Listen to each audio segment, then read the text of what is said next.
Hello, you wonderful people, and welcome to another episode of Not Too Comic Book. This being a show where I talk about TV shows that are adaptations of comic books. For today's episode, I'm going to talk about the series premiere, a revival, great series premiere. A lot of really interesting things went down in this episode, so let's break it down. So, I've never read the comic book series that this is based on, so this is my first introduction to this story. It's interesting. First and foremost, the fact is we get introduced to Dana, played by Melanie Scrofano, obviously Winona Earp herself. I thought it was interesting, like we're meeting her and she's like moving out. She wants to leave this town, and she even talks about it later on of she had plans and wanting to leave this small town behind, just kind of living her own life, but things happened. She got pregnant and, who knows what the baby daddy situation is. They reference an ex of hers, Derek, that she broke up with because he cheated on her, but I don't know if that's like the baby daddy situation or it's someone else entirely, but she seems to be raising Cooper on her own. Well, with her dad is helping and whatnot. But she was going to leave, and her dad's not a fan of it because it's like, oh, you're leaving. You're about to take your son with you. What about the responsibilities you have here to your sister? And now we kind of get context for that later on. Because I went into this knowing, because I watched the trailer, I thought like, oh, the sister was missing for a while, which she is, but it's not the way I thought by the time that storyline was happening, she had already been gone for a while, but it seems like she disappears sometimes later. Because Dana says it later on, she's like, you were gone for weeks. So it was like a more recent disappearance, maybe the past like 2 weeks or something, but like that point, she was probably still around or whatever. But it seems like her sister has some kind of medical condition where, I don't know if it's like because Dana kind of made like an offhand joke about like, yeah, you might break a femur. So I don't know if she has like a degenerative like bone disease or something like that, or like just maybe she just has a degenerative disease that's kind of eating away at like her body or something like that, and maybe that's in correlation or connection with. But before Dana could really even leave, her dad sends her out for a job because stuff starts popping off in town. Because we originally really started with the morgue guy like cremating a body, but then like part way through it, the guy wakes up along with all these other people that are in the drawers, even the person he had on I think it was the little girl that he had in the bag. Because we did pass like that little girl's body, who we find out later on is in the same class as Cooper, so. But a thing I thought was so interesting that this kind of pulls a little bit of that Walking Dead, and other zombie stuff kind of does it too, but Walking Dead's like the first thing that comes to mind when it's like when the thing pops off, it's like you kind of skip over the early days. We're still relatively early because even when we skip past the early days of it, we're still only like over a month past Revival Day, because Revival Day is like December 18th. So it's kind of interesting to know like this is like the next. We be in January, so it's like interesting, like kind of ending the year off dealing with that, and then going in, having to deal with it in the start of the next year. I just think it's kind of interesting. But because there's a show called Resurrection that has a similar premise. I would think I was reading on it a little bit. I don't know if it's one of those things of it's a similar premise because they didn't want to pay for like the rights to be adapting this, because I want to say that show Resurrection is like an American remake of like some kind of European show of the similar premise, if I'm not mistaken. I believe Resurrection was like on AMC with Omar Epps. That might have been like 2013, maybe 2012, 2013, something like that came out. I remember reading up a little bit on it when I was like reading up on like the comic a tiny bit on like from a Wikipedia page. But either way, that kind of dealt with like, no, we're still dealing with the early days of it, but we kind of moved past that a tiny bit in this show. Like I said, we're a month into this. It's really interesting when they break it down that like basically on Revival Day, which was December 18th, anyone that died like 2 weeks prior to Revival Day came back. So if you died between the 14th and the 18th, you came back, which actually plays into a really heartbreaking storyline because her name's Miss Shaw. She's an older lady kind of being like, oh, like, have you heard anything about my husband? Because they're still figuring this all out, but, the CDC came in and they kind of outlined anyone from these particular time, this 2 week time frame came back to life, and her husband sadly died the day before. Like, so he died on like the 3rd. That is just the most heartbreaking and depressing thing, because you're like, oh my God, all these other people had the people they care about brought back, and the person I want brought back can't, because just the shittiest timing and luck that he just happened to die a day before. If he, that's heartbreaking to deal with, to the point, you have that creepy sequence later on where she's digging up his body and propping up, because she's like,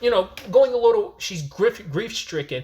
Guys, it's interesting because maybe she processed her grief, but like processing your grief, like how can you process it and be willing to like fully let someone go when you kind of did let them go, but then you're like, wait, maybe they'll come back. No. He died like a day before that 2-week window. Like there's a chance things might progress. Who knows? We might eventually get to the point there might be an expansion beyond that 2 weeks, where people start like being resurrected who died beforehand. But I wasn't expecting the whole 2-week angle to be like I said, the timeline for like if you died in this 2-week period, you came back. You have Dana hooking up with this guy she meets later on at like a bar or whatever, Ibrahim. Which there's a part of my brain that kind of goes like, that feels like a Winona move right there. And especially like her reaction to it later on when we find out who Ibrahim was. Well, for one, I'm recognizing the actor because he was in the show Coroner. It's been a hot minute, but I want to say his character's name Malik. He's one of the main cops that Jenny worked with. Funny enough, Jenny's last name in that is Cooper in that show. Which is also interesting because, oh God, the lead detective in that show was in the show Continuum. And he was also on Dark Matter, both sci-fi shows, but also like these are all like Canadian shows and production. So it also kind of makes sense in a lot of ways. But either way, I didn't know what role he was going to play in the show. I knew because I saw him in the trailer. I was not expecting him to be a CDC person, which is interesting. I was like, oh, that's dope. And obviously the most awkward way for them to kind of ultimately be reunited and having to pretend like they don't know each other. Kind of sad getting basically cock blocked by your dad, or twat blocked if you want to gotta, substitute in that case. I also wasn't expecting her. Well, for one, I knew she was kind of like an officer. I knew she wasn't. I was like, well, maybe she's a sheriff, but it looked like someone else was the sheriff in the trailer. I didn't realize that person was her dad. So that adds an interesting, complicated conundrum of like, your dad's your boss. How you ended up. I mean, maybe it's a family thing where like, did she choose to work as a cop? Did her dad kind of force that on her? I'm sure we'll kind of learn more about their dynamic going forward.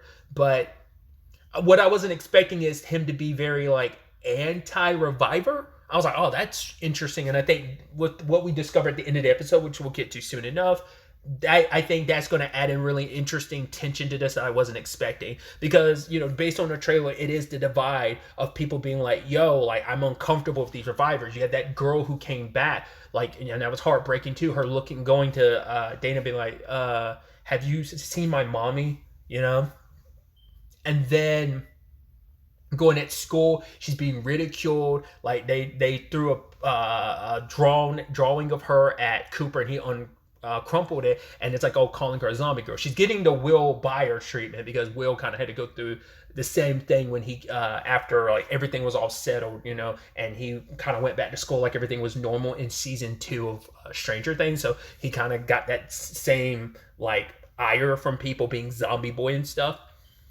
I'm wondering, was Cooper and her like close or not, because she's like, I don't think I look like that, and he's like, I just trying to make her feel better. He's like, I'm glad you came back. So I wonder, is it just like, hey, she was just a schoolmate, not that you really knew her or were close to her in particular, but it's just kind of like, hey, I was kind of sad to hear that you sadly died, but I'm glad to know that you're back. That's good, that anyone would kind of be happy in that situation. I'm just in a grander scale where it's just like, your personal connection to a person that died, like, of course you're going to want them back, but it's also the element of, this is someone who died super, super young. So you're almost like, oh man, they were taken way, way before their time. So them kind of having a second chance, there's a little bit of like, oh, there's something nice about that. Kind of makes you feel good. But obviously, once again, we're back to the notion of we don't know how or why this happened.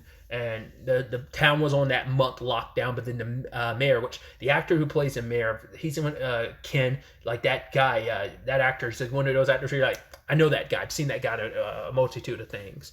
But he's kind of walking this delicate act, especially when he's bumping heads with Dana's dad about Dana's dad wants to remove the revivers and make them kind of leave town, even though they're citizens of this place, but they're othered and they're making people in town nervous. That one lady was like, yeah, that girl, she was all in black and she was pale and her eyes were black. And Dana's like, that's Tina. She just likes to cure, you know? So, but people are nervous and uneasy about those who come back. And once again, that's going to be a major divide in this town between those who support the revivers, because those are going to be people, because there's going to be that complicated thing of there's the people who, hey, someone important to them died and they're happy to have them back, so they're going to be pro-reviver. But there's also going to be people who like, I didn't lose, like anyone I care about stayed dead, and that's the natural order of things. There's actually kind of Dana's dad's perspective on it. But then also there's going to be people like, hey, someone I love came back, but they're not right,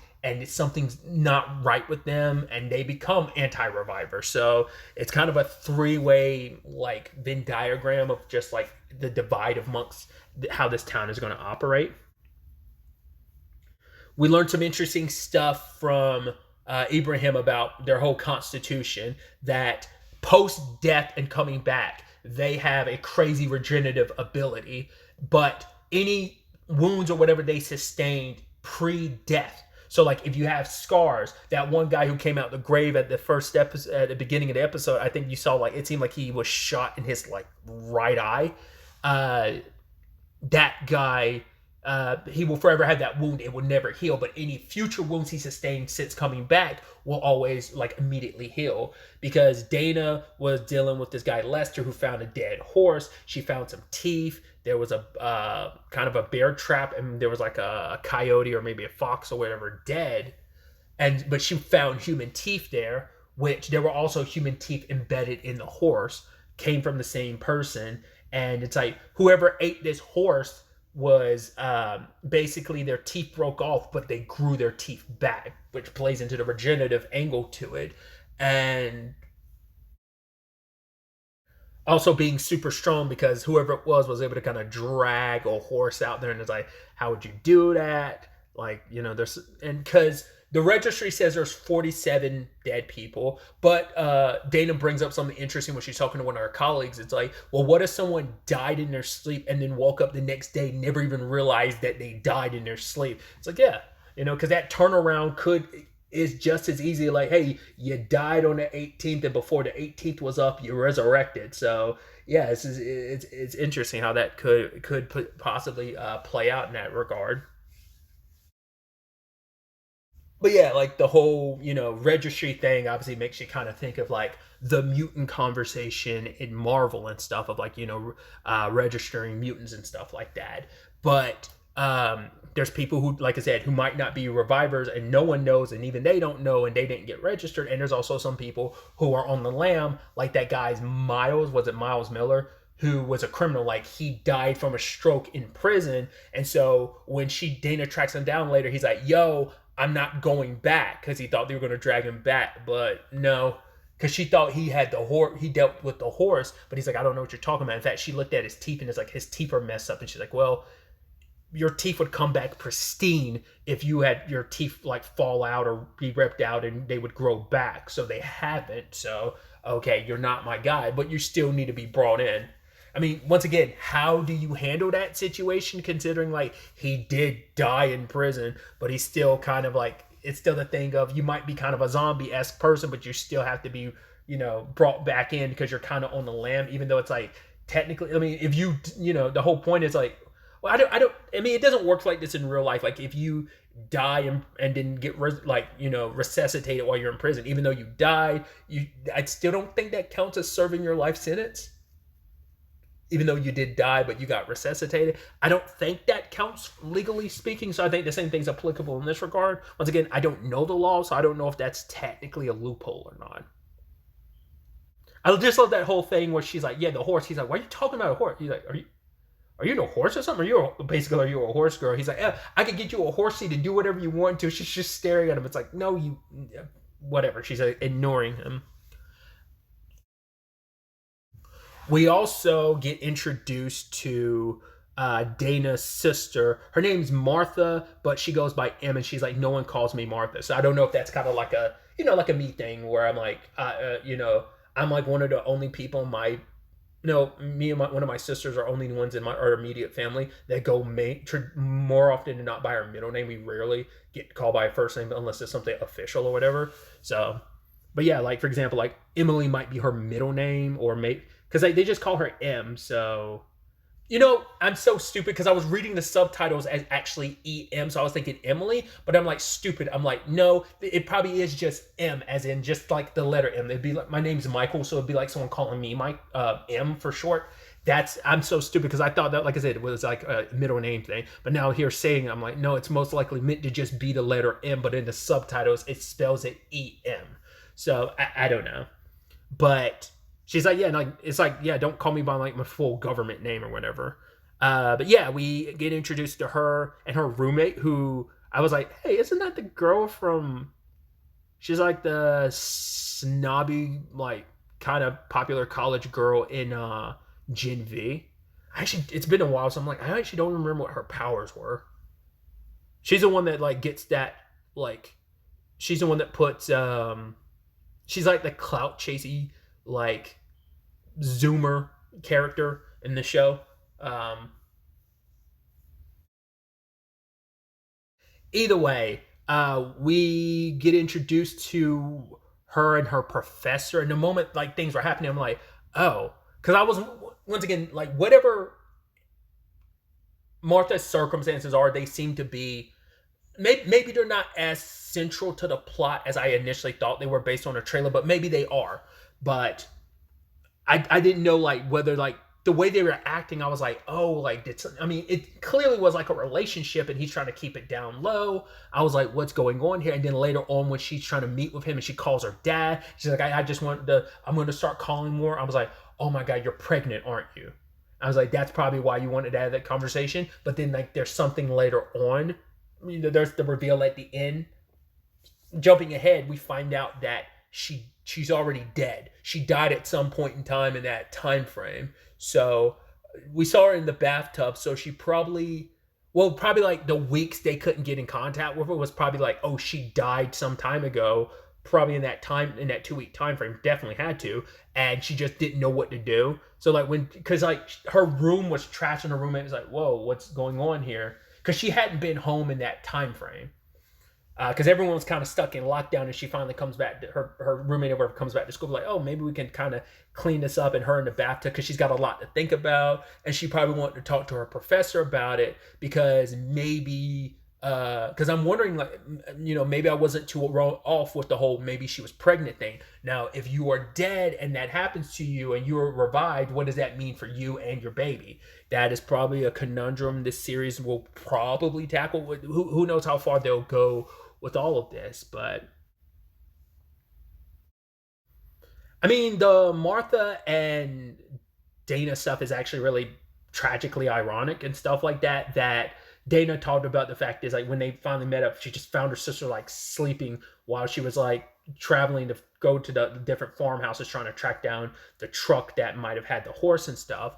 And talking to her, it's like, I know we haven't been that close, and I know, like, I kind of missed out on, like, that we were supposed to kind of go out, and I guess, like, maybe almost like a vacation of sort, just them, but she got pregnant with Cooper, other stuff came up, but she's like, no, screw dad, we'll kind of make this happen, we'll kind of repair our relationship more. I got your back through and through. That's what a big sister's for. It is ironic that, sadly, your sister died and you didn't even know. Luckily, she came back, but it's sad that it would take death that ends up kind of bringing you guys back together. Because I wonder, did she? Because it wasn't like she was near her house. She was just kind of wandering the area, I guess, on her own. Because she's too afraid to actually go home, I think. Maybe that's near where she was supposed to be meeting up with the professor, which we did see somebody was watching her at the time. So I don't know if it's someone that figured out who she is. Or maybe it's someone that's more directly involved in everything that's going on, and you're like, Obviously, they're going to be trying to approach this from a science fictional standpoint, but maybe there is a little bit of a more mystical angle to this resurrection.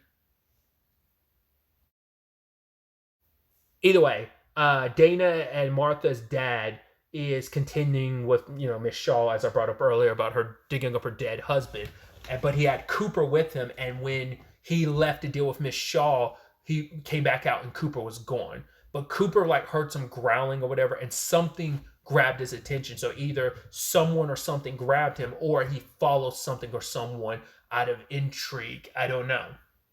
But at the same time, Dana found the vehicle and confronted was it the Dittmans, I believe their name was. But we find out it's basically Miss Dittman's mom came back, and they were like, right, we keep her locked up and chained up in the barn, but it's like she kind of gets out, she's not acting like herself. She's screaming and crying out like, oh, my teeth keep growing back. And she ends up killing her own daughter, flung her into the wall, and ended up kind of her head got like impaled. And she ends up like Martha came to try and protect her sister like with a giant scythe, ends up getting stabbed herself, but then proceeds to end up getting resurrected, well, healing, and then ended up killing her mom, the lady, which is interesting because like she sliced her head off, like she like scalped her in a very, very effed up way. So you're like, okay, so it's this zombie rules that as long as you destroy the brain, it's fine. You'd assume so with this.